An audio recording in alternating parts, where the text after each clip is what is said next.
Now, Gauteng the Health Department has appointed a forensic investigations company to probe the problems at the Bheki Mlangeni Hospital in Soweto. The forensic team will investigate whether due process was followed after violent cases were reported at the Soweto hospital. eNCA reporter Masego Rahlaga has been following the story closely. Good evening, Masego. Just what has been going on at the hospital? I believe a lot of it is around problems with the CEO and whether she was properly running this institution.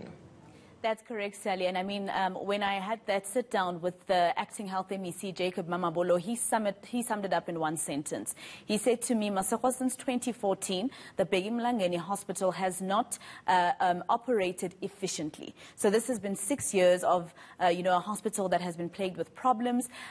For instance, this year alone, just between January and May, we found out in the Gauteng Provincial Legislature through the former MEC, Bandile Masuku, that at that time already there were 10 cases that were reported at the hospital involving psychiatric patients, Sally.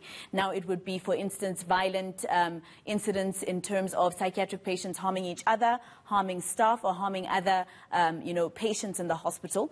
For instance, in May, an 85-year-old man was stabbed to death at this hospital, allegedly by a psychiatric patient. And so those are the type of problems that we see. But also what's important, Sally, is the fact that Masugu at that time also confirmed to the legislature that the Bheki Mlangeni District Hospital, in fact, doesn't even have wards that are specifically for psychiatric patients. So that forensic investigation will also look into the fact that there are psychiatric patients that are brought into that hospital, and they actually mix with other patients. If you remember the story that we did last week, we spoke to one of the patients who had been there and was waiting for about 16 hours in the casualty ward with other patients, and those patients involved the psychiatric patients, and she was describing how scared she was because of how the psychiatric patients were behaving around them. And to be spending 16 hours in a ward waiting to be attended to while you don't know what to do around the psychiatric patient, that's the problem at Bheki Mlangeni. Absolutely, and psychiatric care is highly specialized, and these are patients who need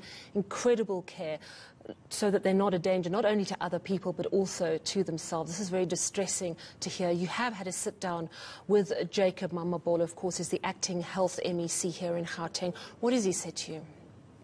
Well, first of all, Sally, the concern that he raised, and that concerned me as well, is the fact that the CEO, Ruth Mabeana, before being precautionally transferred this time, she was transferred in May after that 85-year-old man was stabbed to death. And so she was put on transfer, on the precautionary transfer, but she came back after 60 days because there was a blunder. So basically, after 60 days, if an employee or an employer has not instituted any punishment, if I can call it that, against an employee that is suspected to have done something wrong, after 60 days, you are within your full right, according to law, to go back into your position because they haven't told you what's going to happen. But here is that snippet of the interview that I did with the acting MEC, Jacob Mamabolo, pertaining specifically to the issue around the CEO. The CEO in that hospital was once suspended by the department, and it was found that actually the CEO should take some responsibility, and hence was subjected to an investigation which should have led to a disciplinary process. But that was not completed within 60 days as required by law, in which case once the period of 60 days expires, the person automatically goes back to their position. Who is going to take responsibility for that lapse in 60 days? That is part of the scope. So the open water forensic investigation must also look at why is it that there was a suspension, 60-day expires, nothing has been done.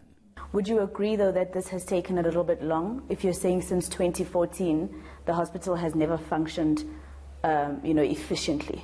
Yeah, I would just say at this point that I'm very much glad that we are taking this action, and really, be positive about what will definitely stand out as information, data, and evidence. But people died. There were people who died. There were people who were attacked in the meantime while we were waiting for something like this to be instituted. Yeah, and as I'm saying that the reason why we're taking this step, it is precisely to make sure that that does not happen. But from where I'm standing, I think we're taking the right step and the right first step to solve what clearly is a complex problem. It was Jacob Mamabolo, acting health MEC here in Gauteng, speaking to our reporter Masego Rahlaga.